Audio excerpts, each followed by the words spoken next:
बिस्मिल्लाहिर्रहमानिर्रहीम। अस्सलाम वालेकुम नाज़रीन, आप यूट्यूब चैनल देख रहे हैं। मैं इमरान खान हूँ। ये बहुत इंपॉर्टेंट वीलॉग है, इसको आप गौर से सुनिएगा। आपको एक बात समझ आ जाएगी जो आज का सबसे बड़ा नुक्ता है। यानी कल जो DGISPR ने एक प्रेस कॉन्फ्रेंस की, उसका जो नुक्ता सबसे ज़्यादा डिस्कस हुआ वो ये था कि इमरान खान सच्चे दिल से माफ़ी मांगे और आइंदा इस तरह की सियासत करने से तौबा करें, या वो माफ़ी मांग ले। इमरान खान साहब, माफ़ी की एक डिमांड है जो बड़े लंबे अरसे से चल रही है। पहले ये पैगाम मुख्तलिफ सहाफ़ियों के जरिए से आता था, फिर ये पैगाम हमें खबरों की सूरत में मिलता था, फिर ये मुख्तलिफ सियासतदानों के मुंह से मिलना शुरू हुआ, और अब DGISPR के मुंह से हमने सुना कि इमरान खान साहब यानी वो माफ़ी मांगे और माफ़ी मांग के जो है मामला फिर आगे बढ़ सकता है। बज़ाहिर ऐसा दिखाई दे रहा है। सबसे बड़ा सवाल ये है कि क्या इमरान खान साहब माफ़ी मांगेंगे? तो मैं पहले कुछ चीज़ें क्लियर कर दूं, खासतौर पर पाकिस्तान तहरीक इंसाफ के लोगों के लिए, कि बाद में कोई फड्डा न डाल दें। इसको गौर से सुने और समझें कि एक्चुअली मैं क्या कह रहा हूं। क्या इमरान खान माफ़ी मांगेगा, या इमरान खान को माफ़ी मांगनी चाहिए, या इमरान खान माफ़ी मांगने के लिए राज़ी हो जाएंगे? इसके लिए पहले आप एक चीज़ फ़र्ज़ कर लें, या आप अपने दिमाग में ये बिठा लेंगे इमरान खान ने इक़्तिदार नहीं लेना, उनकी सियासत में दिलचस्पी नहीं है, और वो उन्हें कुछ भी नहीं चाहिए। फ़र्ज़ करें वो निज़ाम से कुछ भी नहीं चाहते। सारी चीज़ें, सारी सियासत, फ़ायदा नुकसान सियासी, वो सारा एक जगह पे आप अलग रखते हैं। सिर्फ आप इमरान खान की शख्सियत को स्टडी करें, जिसको आप साइकोलॉजिकल एनालिसिस कहते हैं। आप ये देखें कि उनकी ज़हनी कैफियत है क्या, या एक्चुअली इमरान खान क्या है। अगर आपने इमरान खान को समझ लिया तो आपको यह समझ भी आ जाएगी कि यह शख्स माफ़ी मांगेगा या नहीं मांगेगा। मैं आपको फिर कह रहा हूं कि एक लम्हे के लिए अपने दिमाग में आप ये रखिए, कम से कम इस वीलॉग को सुनते हुए, कि इमरान खान कोई लीडर नहीं है।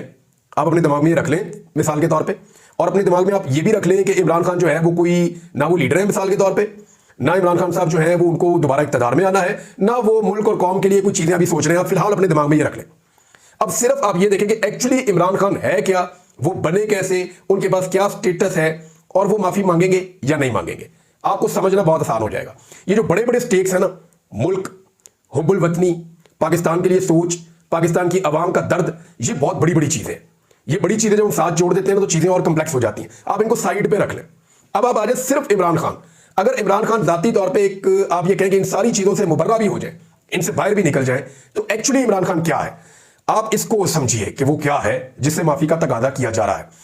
पहले तो आप ये देखें कि माफ़ी क्यों कहा जा रहा है कि माफ़ी मांगे। यानी इमरान खान गिरफ्तार है, जिन लोगों ने 9 मई के जिनके ऊपर इल्जाम हैं उनमें बेशतर लोग गिरफ्तार हैं, या वो मुकदमात का सामना कर रहे हैं, अदालतों में पेश हो रहे हैं। कुछ लोग मिलिट्री की कस्टडी में भी हैं, मिलिट्री कोर्ट्स के अंदर भी केसेस चलते रहे हैं। ये सारे मामला अदालत में पेंडिंग है। फिर इमरान खान से क्यों कहा जाए कि वो माफ़ी मांगे? फिर तो इंसाफ होना चाहिए ना। उसूली बात यह है कि बंदे अंदर हैं या बाहर हैं, सारे केसेस का सामना कर रहे हैं, तो फिर तो इंसाफ होना चाहिए, फिर तो माफ़ी का तकाजा होना ही नहीं चाहिए। यानी ये जो माफ़ी का तकाजा है, इससे एक चीज़ तो समझ आती है कि सिस्टम इस चीज़ को समझ गया है कि इमरान खान इररेलेवेंट नहीं है। कम से कम इमरान खान और उसकी पॉलिटिकल पार्टी पाकिस्तान के नुक्ता नज़र से इतने रेलिवेंट ज़रूर हैं कि इनके बगैर काम आगे नहीं बढ़ेगा, लिहाजा इनका वापस आना भी ज़रूरी है। अब इनके वापस आने के लिए गुंजाइश क्या निकाली जाए, तो उसमें एक माफ़ी का एलिमेंट है कि जनाब माफ़ी मांग ले। ये गुंजाइश निकल जाती है तो इमरान खान सब सिस्टम के अंदर वापस आ जाए, ताकि सिस्टम भी अपना काम करता रहे। यानी माफ़ी की तभी आएगी ना चीज़। इमरान खान ने तो नहीं कहा कि मैं माफ़ी मांगना चाहता हूँ, या उनकी तरफ से कोई डील की ख्वाहिश भी नहीं आई, उन्होंने अपने मुंह से कहा भी नहीं। वो तो कह रहे हैं कि बातचीत तो मैं कर सकता हूं, डील मैं नहीं करूंगा, अपने मौके से नहीं हटूंगा। ये उनका मौके है। अब ये माफी वाली बात आती कहां से? यानी जितने सहाफी एस्टेब्लिशमेंट के करीब है, या हुकूमत के करीब है, या रियासती बयानिए को बताते हैं, या सिस्टम के अंदर रह के काम कर रहे हैं, वो सहाफी बार बार ये नुक्ता नजर लेकर आते हैं माफी वाला। तो इसका मतलब है कि माफी का एक तकाजा किया जा रहा है कि इमरान खान माफी मांग ले, और ये वो गुंजाइश है जो इमरान खान के लिए निकाली जा रही है, क्योंकि ऐसा लगता है कि सिस्टम ये बात समझ गया है कि इमरान खान के बगैर सिस्टम का चलना और आगे बढ़ना पाकिस्तान में मुश्किल है। लिहाजा ये इररेलेवेंट नहीं है, स्टिल रेलिवेंट है, तो इसको वापस आना पड़ेगा या लाना पड़ेगा। तो उसके लिए गुंजाइश निकाली जाए। तो आज तो ये बात आ रही है माफी, हो सकता है मुस्तकबिल में कुछ और हो, या हो सकता है पाकिस्तान के हालात कुछ ऐसे हो ये माफी इमरान खान को मांगनी ना पड़े। ये सारी चीजें अभी छोड़ दें। इमरान खान की जो शख्सियत है वो क्या है, जरा इसका एनालिसिस कर देते हैं। देखिए खबरें बहुत सारी हैं, वो बाकी लोग आपको वीलॉग में बता देंगे, खबरें आपको मिल जाएंगी। मैं आपको बताऊंगा कि एक्चुअली इमरान खान क्या है, और माफी मांगेगा या नहीं मांगेगा। सिस्टम चाह रहा है कि इमरान खान माफी मांगे, क्योंकि सिस्टम चाह रहा है कि इमरान खान सिस्टम में वापस आए। माफी मांगेगा तो वापस आएगा ना। इमरान खान ने तो कोई इस पे बात ही नहीं की, सिस्टम ये बात कर रहा है कि माफी मांगे और सिस्टम में वापस आए। इसका मतलब है कि इमरान खान इररेलेवेंट नहीं हुआ अभी तक। 1952 में यह शख्स पैदा हुआ इमरान खान। 1971 में इसने अपना पहला टेस्ट मैच खेला। यह पाकिस्तान का सबसे मकबूल खेल है क्रिकेट, और उसमें इमरान खान जैसा एक हीरो आता है 1971 में।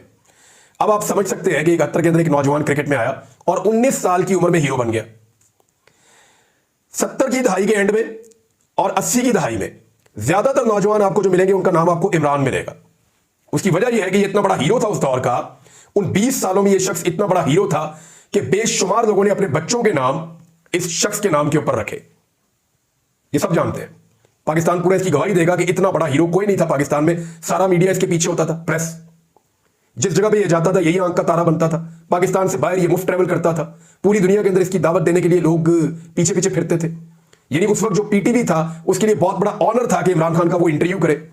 अखबारी नुमाइंदे जो है वो इमरान खान का एक खबर छाप के खुश हो जाते थे। सबसे महंगा पाकिस्तान का जो मॉडल था वो इमरान खान था। पाकिस्तान के किसी फिल्म के हीरो या किसी ड्रामा के हीरो की भी इतनी मकबूलियत नहीं थी जितनी इस शख्स इमरान खान की रही उन 2 दहाइयों में।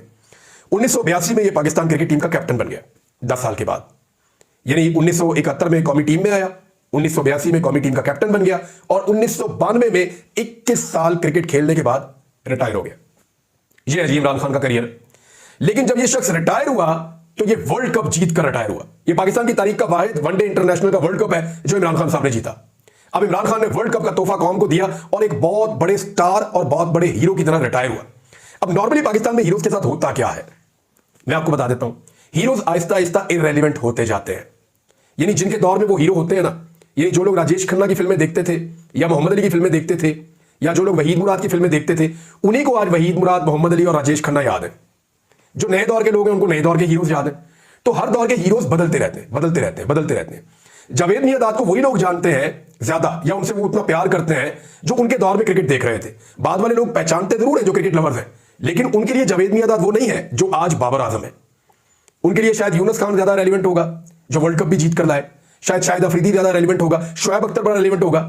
तो ये बहुत कम होता है कि एक हीरो अपनी रिटायरमेंट के बाद या अपना करियर खत्म करने के बाद लंबे अरसे तक उसी तरह का हीरो का स्टेटस मेंटेन कर पाए। वो नहीं कर पाते हीरोज।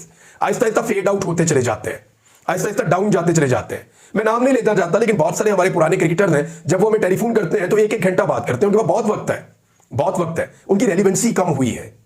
वो पहले की तरह उतने मकबूल नहीं है। वो उतने बड़े हीरोज नहीं है जितने वो एक दौर में हुआ करते थे। एक दौर में उनके पास सर खुजाने का वक्त नहीं था, इतनी दुनिया उनके पीछे फिर रही होती थी। तो इमरान खान साहब जब रिटायर होते हैं तो उनको भी इस बात का आइडिया है हर हीरो का वक्त खत्म हो जाता है। 21 साल लगातार हीरो रहने के बाद यह शख्स रिटायर होता है क्रिकेट से, और साथ ही ये एक नए मैदान में कदम रखता है। मैं मदद करूंगा, मैं अस्पताल बनाऊंगा, और वो अस्पताल बनाऊंगा जो दुनिया में किसी ने नहीं बनाया। कैंसर का हॉस्पिटल बनाऊंगा और मुफ्त लोगों का वहां पे मैं इलाज करूंगा, ज्यादा लोगों का। इमरान खान साहब ने वो काम शुरू किया। सबने कहा हो ही नहीं सकता, बन ही नहीं सकता, मुमकिन ही नहीं है। हाउ इज इट पॉसिबल कि अस्पताल बन जाए और वहां पे मुफ्त इलाज हो? ये महंगा तरीन इलाज है दुनिया में, पाकिस्तान में तो वैसे ही नहीं होता। तो जनाब इमरान खान साहब ने वो अस्पताल भी चंद सालों के अंदर बना दिया। वो जो हीरो का स्टेटस था वो चंद साल और आगे बढ़ गया। फिर इमरान खान साहब ने देखा हॉस्पिटल बन गया, मजीद अस्पताल शुरू कर दिए।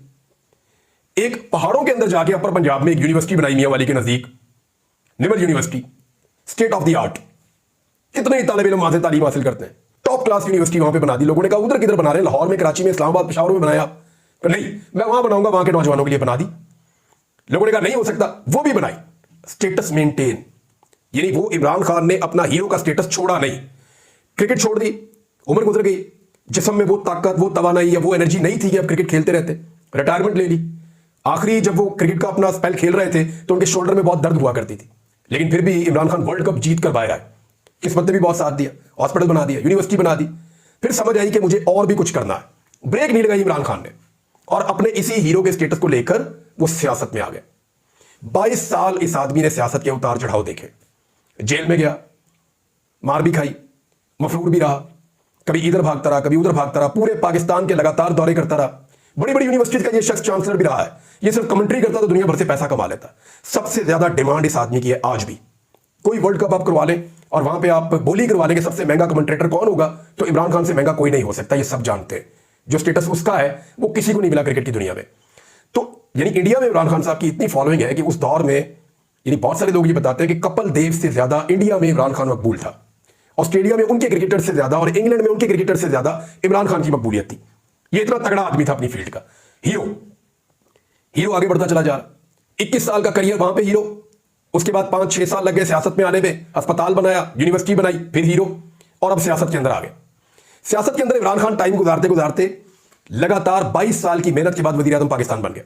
अब वजीर आज़म पाकिस्तान बनने के बाद इमरान खान ने वो काम करने शुरू किए जिनसे वो लोगों की नजरों में हीरो बन सके। गौर कीजिएगा, मैं अभी पब्लिक की अच्छाई की बात नहीं कर रहा, मैं पब्लिक की खिदमत की बात नहीं कर रहा, मैं वो सारी चीजें, हुब्बुल वतनी, लोगों का दर्द, वो चीजें मैं कह ही नहीं रहा। वो बहुत बड़ी बड़ी चीजें, मैं तो सिर्फ इमरान खान की नॉर्मली साइकोलॉजिकल एनालिसिस एक ऐसे शख्स का करना हो तो मैं वो आपके सामने रख रहा हूं। अब 2018 में वज़ीर-ए-आज़म पाकिस्तान बनने के बाद जिन कामों पे मुझे अचानक लगा ना ये हट के है, थोड़ा गरीबों के लिए पनाहगाहें बना दी, बहुत सारी जगहों पे लोगों को मुफ्त खाना खिलाना शुरू कर दिया, लंगर खाने शुरू कर दिए, यानी वो काम जो पहले नहीं हुए। हर आदमी की जेब में कार्ड डाल दिया, हेल्थ कार्ड, 10 लाख रुपए तक का इलाज है, जाओ जाके मुफ्त करवाओ। तो वो काम कर रहा था जो पाकिस्तान में पहले किसी ने नहीं किए थे। हीरो बन रहा था, हीरो। Absolutely not. क्या था ये? उसके अंदर का हीरो है कि मैं कर सकता हूं, मैं कर लूंगा। ये उसके अंदर का हीरो है, उसको कॉन्फिडेंस ही बहुत था, इतने लंबे अरसे से चला आ रहा है। अब लगभग उसको 50 साल होने वाले हैं, लगभग 50 साल हो गए, वो कंटिन्यूसली हीरो चल रहा है, एक आदमी, कौम का हीरो। लोग भूल जाते हैं, मैं सीरियसली आपको कह रहा हूं। आप मुझे 1990 के बाद वाले जो प्लेयर हैं सबके नाम आप मुझे नहीं बता सकते। बड़े बड़े अच्छे प्लेयर हैं, बड़े बड़े तेज बॉलर आए, बड़े बड़े जबरदस्त लोग आए पाकिस्तान की क्रिकेट में, भूल गए लोग उन्हें। लेकिन इमरान खान ने हर दौर में कुछ ना कुछ ऐसा किया कि लोग उसे याद रखें और उसको अपना हीरो माने। अब 50 साल हो गए लगातार एक शख्स हीरो है, और फिर उसको मौका मिल गया। जब उसकी हुकूमत गिर गई तो उसने पब्लिक के पास जाकर एहतजाज शुरू कर दिया। आज वो आदमी गिरफ्तार है और उसे कहा जा रहा है कि माफी मांगो। अब आप ये देखें कि इमरान खान को क्या चाहिए, यानी इस उम्र के हिस्से में, यानी इमरान खान की जो अभी उम्र है वो लगभग 72 साल 73 साल उनकी उम्र है, 73 साल उनकी उम्र है लगभग। तो इस उम्र का आदमी जो है वो वैसे ही अपने अंदर से खौफ के और लालच के बुत तोड़ चुका होता है। ना उसे खौफ होता है, ना उसे लालच होती है। लोग गवाही देते हैं इमरान खान की वैसे ही एक ईमानदार आदमी है, ज्यादातर लोग ये कहते हैं। लोग कहते हैं ये डरता भी नहीं है, इसे कोई लालच भी नहीं है। फिर बहुत सारे लोग जो उसके बदतरीन मुखालिफिन है वो कहते हैं दिलेर आदमी है। इमरान खान अपने पॉइंट ऑफ व्यू के ऊपर डट जाता है। और जो लोग इमरान खान को जानते हैं ना, उनको ये बात अच्छी तरह पता है कि माफी को इस वक्त वो अपनी हार समझ रहा है। ये लोग अच्छी तरह जानते हैं। फिर वो ये समझता है कि मैं हक पे हूं। इस वक्त जितने भी स्टेटमेंट इमरान खान के आते हैं वो सब में ये कहता है मैं हक पे हूं, मैं माफी क्यों मांगू। और वो एक स्टेटमेंट बार बार देता है कि मैं मौत को तरजीह दूंगा, मैं मरने के लिए तैयार हूं। हम सारे समझते हैं कि ये पॉलिटिकल स्टेटमेंट है, लेकिन इमरान खान ने अपने ऐसे ही बहुत सारे पॉलिटिकल स्टेटमेंट्स के ऊपर माजी में पूरा करके दिखाया। मैं आपको बता देता हूं। उसने कहा मैं आवाम में जाऊंगा, मुझे निकालेंगे, तो वो गया आवाम के अंदर। उसने कहा मैं पाकिस्तान को छोड़कर कभी नहीं भागूंगा, जब मुझे निकाल भी दिया गया तो जितने मर्जी मुकदमे बनाए, वो पाकिस्तान को छोड़कर नहीं गया। चोरों और लुटेरों से समझौता नहीं करूंगा, बदतरीन हालात देखने के बावजूद उसने समझौता नहीं किया। उसने कहा मैं डील नहीं करूंगा, उसने डील नहीं की। उसने कहा मैं इलेक्शन जीत कर दिखाऊंगा जेल में बैठ के, उसने आपको इलेक्शन जीत कर दिखाया। उसने कहा मैं जेल जाने के लिए तैयार हूं, जब सारे कहते हैं जेल जाने से डरता है, जेल नहीं जाएगा, उसने कहा मैं तैयार हूं, वो जेल गया। उसने कहा मैं जेल काट भी लूंगा, उसने जेल काट के भी दिखाई। उसने कहा मैं अकेला भी रह जाऊंगा ना तो मुकाबला करूंगा। आपने वो वक्त देखा जब 9 मई के बाद अगले चंद महीनों में बहुत बुरा वक्त आया इमरान खान पे, बेशतर साथी उसको छोड़कर चले गए या ज्यादातर गिरफ्तार हो गए, तो वो अकेला महसूस कर रहा था, लेकिन वो हार नहीं माना, पीछे नहीं हटा। इमरान खान ने कहा था मैं खौफ के बुत तोड़ दूंगा, तो आपने देखा कि उसे गोलियां लगी और वो बाहर निकला और उसने अपना मुक्का लहराया और उसने अपने खौफ के बुत भी तोड़ दिए। उसने कहा था मैं अमेरिका को डिमार्च करूंगा, और उसने अमेरिका को डिमार्च किया। यानी ये वो सारे काम हैं जो उसने कहे और उसने किए। अब वो कह रहा है मर जाऊंगा, वो नहीं करूंगा समझौता जो मुझसे मांगा जा रहा है, और मुझे डरा हुआ देखना इनका ख्वाब ही रह जाएगा। वापस आ जाए, बात बहुत लंबी हो जाएगी। क्या इमरान खान माफी मांगेगा? देखें, कोई आदमी आपको वो चीज दे सकता है जो उसके पास हो। अगर किसी आदमी के पास एक चीज है ही नहीं तो वो आपको कैसे दे सकता है? इमरान खान, सिंपल चीज ये है कि वो माफी नहीं मांगेगा। उसने 50 साल से ज्यादा एक हीरो की तरह जिंदगी गुजारी है, एक हीरो रहा वो कौम का 50 साल से ज्यादा। यहां कोई आदमी 1 साल 2 साल भी हीरो रहे ना, तो जब उसका हीरो का स्टेटस कम होना शुरू होता है तो उसकी नींदें हराम हो जाती हैं। वो 50 साल से ज्यादा हो गए, इस कौम का हीरो है। तो क्या आपको यह लगता है कि अब 73 साल की उम्र में वो अपना हीरो का स्टेटस दान कर देगा एक माफी मांगकर? तो मुझे नहीं लगता वो ऐसा करेगा, ये बहुत मुश्किल है। अब तक के लिए इतना ही। अपना ख्याल रखिएगा, अपने इस चैनल का भी। अल्लाह हाफिज।